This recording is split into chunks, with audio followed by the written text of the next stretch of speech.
డబ్బు, అనారోగ్యం, ఉద్యోగం, వ్యాపారం, అప్పులతో బాధపడుతున్నారా? మీకోసమే లాంచ్ యువర్ ఫ్యూచర్ ప్రోగ్రామ్. నమస్తే, welcome back to Suman TV. బంగారం ధరలు మరి మనం గోల్డ్ పైన చాలా వీడియోసే చేసాం కదా. మరి ఒక్కసారిగా గోల్డ్ తగ్గినట్టే తగ్గుతుంది, మళ్ళీ పెరుగుతుంది. అంటే స్వల్పంగా మళ్ళీ చూసుకుంటే బంగారం ధరలో ఒక మార్పు అయితే కనిపిస్తుంది. మరి ఒక్కసారి ఈరోజు డిసెంబర్ 31, డిసెంబర్ 1వ తారీఖు నుంచి మరి 31వ తారీఖు వరకు అంటే అసలు బంగారం ధర డిసెంబర్ నెలలో ఎలా మూమెంట్ ఉంది అనేది ఒకసారి హైదరాబాద్ రేట్ గురించి మాట్లాడుకుందాం. 1 గ్రామ్ బంగారం ధర 24 క్యారెట్లు 22 క్యారెట్ల ధర ఎలా ఉంది, ఎంత ఫ్లక్చువేషన్స్ ఉన్నాయి, రైజింగ్ ఉందా లేదా లోలో ఉందా అనేది ఒకసారి మాట్లాడదాం. దీనిపైన మంచి సమాచారం అందించడానికి మనకి అందుబాటులో ఉన్నారు అనలిస్ట్ మందరి కృష్ణారెడ్డి గారు. నమస్తే సార్. నమస్తే అమ్మ. సార్, మరి నేను చెప్పినట్టుగా ఒకసారి డిసెంబర్ నెలలో బంగారం మూమెంట్ అనేది ఎలా ఉంది ఒకసారి చూద్దాం సార్. బంగారం అనేది చాలా విలువైన లోహం, మహిళలు ముఖ్యంగా ఇష్టపడేది. భారతదేశంలో చాలా పెద్ద మొత్తంలో బంగారం ఉన్నట్టుగా తెలుసుకుంటున్నారు. అయితే ఇదంతా మహిళలకే సొంతమైన పరిస్థితి, ఎక్కువగా ఆభరణాల రూపంలో ఉంది. దీని గురించి ప్రభుత్వం చాలా సీరియస్గా ఆలోచిస్తుంది. దీంట్లో మహిళలు లబ్ధి చెందేట్టుగా, ప్రభుత్వం కూడా లబ్ధి చెందేట్టుగా ఏం చేయాలనే ఆలోచన ప్రభుత్వం చుట్టూ తిరుగుతోంది. చాలామంది మేధావులు దీని గురించి ఆలోచిస్తున్నారు. తొందరలోనే ఏదో ఒక నిర్ణయం తీసుకునే అవకాశం ఉంది. ఈ లోపుగా డిసెంబర్ 1 నుంచి డిసెంబర్ 31 తీసుకుంటే బంగారం ధర హైదరాబాద్లో 1 గ్రాముది 22 క్యారెట్స్ ఎంత, 24 క్యారెట్స్ ఎంత, ఆ రేట్లు మనం చర్చించుకుందాం. ఒక్క నెల రూపాయలు జరిగిన మార్పు మీకు కొంత అవగాహన కలుగుతుంది. తద్వారా గోల్డ్ కొనాలా అక్కర్లేదనే ఒక ఆలోచన కూడా మీకు కలుగుతుంది. ఉదాహరణకి డిసెంబర్ 1 నాడు చూస్తే 22 క్యారెట్స్ బంగారం 11,940 రూపాయలు ఉంది.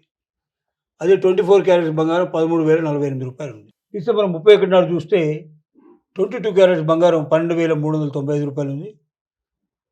అలాగే 24 క్యారెట్స్ చూస్తే 13,520 రూపాయలు ఉంది. ఇది హైదరాబాద్లో రేటు. హైదరాబాద్లో 1 గ్రాముకున్న రేటు ఇది. ఇది మనం చూస్తే highest rate in December. December చూస్తే 13,055 రూపాయలకి వెళ్ళింది. డిసెంబర్లో 13,055 అనేది హైయెస్ట్ 22 క్యారెట్స్కి. 24 క్యారెట్స్కి అయితే 14,200 రూపాయలు డిసెంబర్లో ఉంది. అంటే లోయెస్ట్ చూసుకుంటే 22 క్యారెట్స్కి ఏమో 11,865 రూపాయలు ఉంది.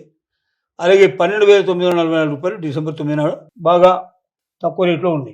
ఓవరాల్గా పర్ఫార్మెన్స్ చూసుకుంటే అంటే హైయెస్ట్ రేట్ వచ్చేసి 13,000 ఉంది సార్. 22 క్యారెట్లు, 24 క్యారెట్లు వచ్చేసి 14,000. సో ఒక లోయెస్ట్ రేట్ వచ్చేసి 11,000, 12,000. మరి ఓవరాల్ పర్ఫార్మెన్స్ ఓకే రేంజింగ్లో ఉంది. మొత్తం మీద పర్సెంటేజ్ చూసుకుంటే ఎంత పర్సెంటేజ్ పెరిగి ఉంటుందంటే 3.64% ఇంక్రీజ్ అయ్యింది. అంటే డిసెంబర్ 1 నాడు ఉన్న రేటుకి డిసెంబర్ 31 నాటికి ఇంక్రీజ్ ఎంత అంటే 3.64%, 3.63%. 24 క్యారెట్స్లో ఉంది, 20 క్యారెట్స్లో 3.64% ఉంది. సో ఇది ఓవరాల్గా మనకి ఏం చెప్తుందంటే రేంజింగ్లో ఉన్నట్టు చెప్తుంది. ఎంత ప్రాంతం ముఖ్యంగా 3.3 పాయింట్ పైన ఉండేటువంటి రేంజింగ్ ఉంది. అంటే ఇది కొద్ది శాతంలానే గడవచ్చు, కానీ 10 గ్రాములు తీసుకున్నప్పుడు ఎక్కువగా దీని మీద ప్రభావం ఉంటుంది. ఇది దృష్టిలో పెట్టుకొని భవిష్యత్తులో బంగారం కొనేటువంటి ఎవరైతే ఉన్నారో ఈ రేంజింగ్ సరిపోతుందా, వాళ్ళు అనుకున్నటువంటి ఇంట్రెస్ట్ దీని మీద వస్తుందా, ఇవన్నీ ఆలోచించుకొని చూడాలి. భవిష్యత్తులో కూడా బంగారం ఏంటి దూసుకుపోతాయా, తగ్గిపోతుందా అని ఒక పెద్ద సందేహం. తగ్గడానికి ఎక్కువగా పాసిబిలిటీ ఉన్నాయి.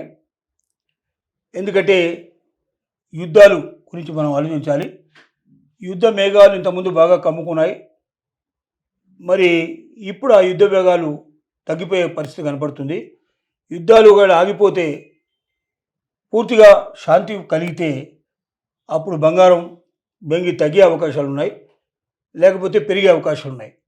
కాబట్టి పరిస్థితులు ఎట్లా ఉంటాయో మనం చెప్పలేం.